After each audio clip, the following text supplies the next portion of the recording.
Caros amigos e amigas, esse vídeo vai tratar sobre a melhor estratégia para combater a criminalidade no Rio de Janeiro. O que você acha? É melhor a estratégia do confronto no seio das comunidades ou é melhor o uso da inteligência para asfixiar o tráfico de drogas? É logo após a vinheta, não saia daí!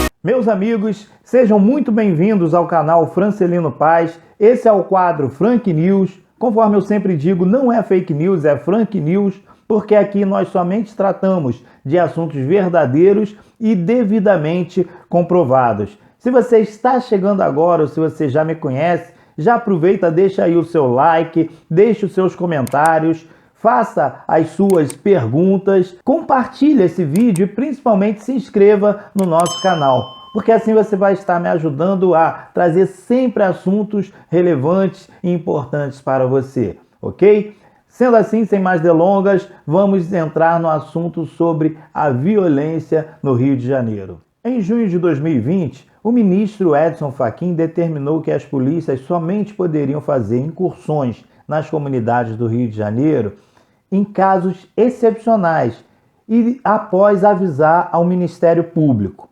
Depois, o próprio plenário do STF, em agosto de 2020, referendou essa decisão. Qual foi o objetivo? Foi simplesmente o de preservar vidas. Por quê? Estávamos em plena pandemia, diversas atividades econômicas estavam paralisadas e as escolas estavam sem aulas. Então, nas comunidades, tinham muitas crianças, jovens, adolescentes que estavam o dia todo naquele local, porque não se podia sair, os shopping centers estavam fechados, os parques, não tinha muito para onde ir e é difícil criança e adolescente permanecer em casa o dia inteiro. Então, normalmente estavam ali pelas ruas e vielas das comunidades. O objetivo foi o quê? Preservar vidas. Por quê? Com essas crianças ali, você ter uma incursão da polícia, os bandidos obviamente iriam reagir, sempre reagiram, atiravam contra a polícia e inocentes eram alvejados. Por exemplo, o ministro Edson Fachin cita a morte do menino João Pedro, ocorrida em São Gonçalo. Ele afirma o seguinte: nada justifica que uma criança de 14 anos de idade seja alvejada mais de 70 vezes. O fato é indicativo por si só que, mantido o quadro atual normativo, nada será feito para diminuir a letalidade policial. Um estado de coisas que em nada respeita a Constituição. Meus caros, não é legítimo isso? Pense se fosse o seu filho, o seu sobrinho, o seu neto de apenas 14 anos, que numa incursão da polícia atrás de bandidos, ele acaba sendo alvejado 70 vezes. Um inocente, um menino. Eu fui militar durante 10 anos, militar da Força Aérea Brasileira.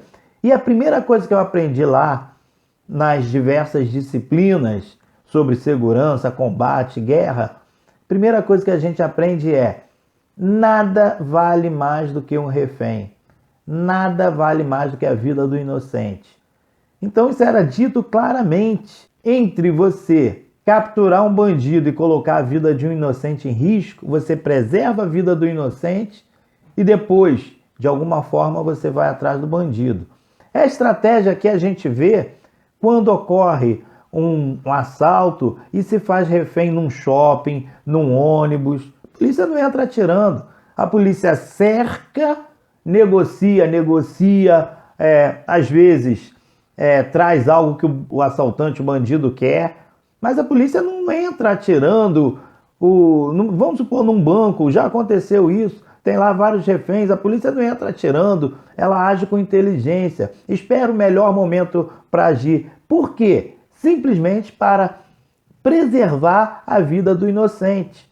Mas no Rio de Janeiro, nas comunidades, sobre o signo, sobre a razão de se combater a criminalidade, se entra na comunidade desprezando que a grande maioria dos habitantes dali são inocentes, são pessoas honestas, trabalhadoras e que moram ali sim pela necessidade, mas não são bandidos. A pergunta que fica é: se fosse um assalto dentro do Barra Shopping, será que a polícia entraria atirando com pessoas inocentes no meio? Se não faz assim, porque não é correto fazer assim, por que nas comunidades assim é feito? Essa é a grande pergunta que nós precisamos enfrentar. Você pode dizer: ah, mas Francelino, você está do lado do bandido, defendendo o bandido, igual um monte de gente de extrema direita fala? Não, absolutamente não estou defendendo a vida e a vida de inocentes.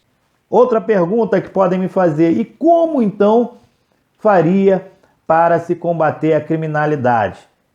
A minha teoria é a seguinte: gente, nas comunidades não se produz cocaína, nas comunidades não se produz maconha, não se produz crack, nas comunidades não tem indústria de armas, nem de munição. Tudo isso que eu estou falando entra na comunidade, vem às vezes, muitas vezes, de fora do Rio de Janeiro, passa pelas fronteiras, pelas estradas e chega na comunidade. Ao chegar na comunidade, quando os traficantes vão comercializar a droga, tem gente que vai lá comprar.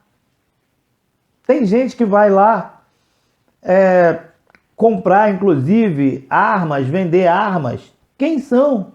Qual é a minha estratégia, então? Você tem a comunidade e você cerca, faz um cerco, um grande cerco no entorno, em todos os acessos à comunidade. E durante um período você pode sim revistar todo mundo que entra, todo mundo que sai. Depois você pode fazer por amostragem. Os próprios policiais vão passar a conhecer quem é morador, quem é trabalhador, quem é suspeito. E com isso você faz uma asfixia nesse local. Qual é o objetivo? É não deixar que armas entrem e saiam das comunidades.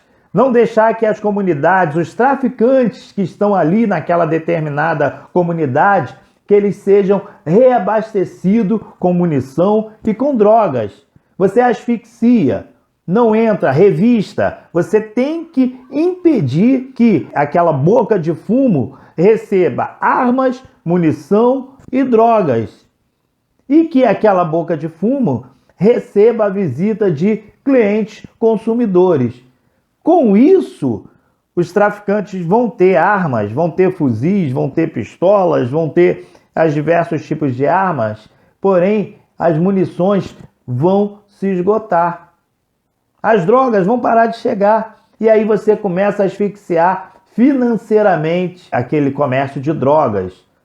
Na minha visão, essa é a forma mais eficaz, menos violenta, que vai causar menos letalidade para os policiais, também para os bandidos, que nesse caso teremos mais chance de capturá-los e tentar recuperá-los e principalmente preservar a vida de inocentes, que esse deve ser o grande objetivo. A polícia fez isso.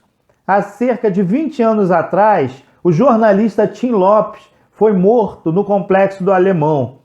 E apenas 3 meses após esse trágico fato, a polícia capturou o traficante Elias Maluco, que foi quem comandou aquele assassinato. A polícia capturou Elias Maluco dentro do Complexo do Alemão. E vejam bem, sem atirar nenhuma vez. A polícia, através de uma ação com muita inteligência, informações, descobriu a casa que o Elias Maluco ficava, entrou na comunidade, cercou a casa e capturou Elias Maluco, sem disparar um único tiro sequer. E depois foi capturando os outros elementos da quadrilha. Então a polícia sabe Faz uma ação de asfixia, cerca, revista. Agora, não podemos ter a permissividade para se chegar nas comunidades fuzis, como foi encontrado há pouco tempo num condomínio de luxo na Barra da Tijuca. Essa ligação entre pessoas levou até a apreensão de 117 fuzis num bairro da Zona Norte, num apartamento. Isso não pode ter, porque quando você faz uma ação de inteligência, você vai puxando as pontas e sabendo quem é que está abastecendo aquela comunidade. Casos semelhantes ao de João Pedro, o menino de 14 anos de São Gonçalo, que morreu com mais de 70 tiros em meio ao confronto entre bandidos e policiais, somam mais de 100 nos últimos 5 anos. São inúmeros casos de crianças que sofrem, que são vítimas de balas perdidas nas comunidades do Rio de Janeiro. Qual é a semelhança entre todas elas? Todas pobres, pretas. Sempre dessa forma. Então, é necessário que o Estado consiga realizar, fazer uma estratégia diferente para combater a criminalidade. Sim, é necessário se combater, porém com inteligência, sem que tantas vítimas inocentes percam as suas vidas. O que eu tenho percebido, não sei se você vai concordar comigo, mas o que eu tenho visto é que a vida, apesar de ser tão cara para ser vivida, sim, alimentação, custos com saúde, educação, transporte, custo de vida no Brasil é muito caro. Apesar disso, a vida muitas vezes não vale nada. Perde-se a vida num piscar de olhos, no estalar de dedos. Então nós precisamos urgentemente repensar a nossa política de combate à criminalidade. Que tal investirmos mais em educação? É um outro ponto extremamente importante, porque no Brasil hoje, pela conjuntura, é investido muito mais em presídios do que em escolas. E eu digo o seguinte, quanto mais se investir em presídios, mais será necessário se investir em presídios.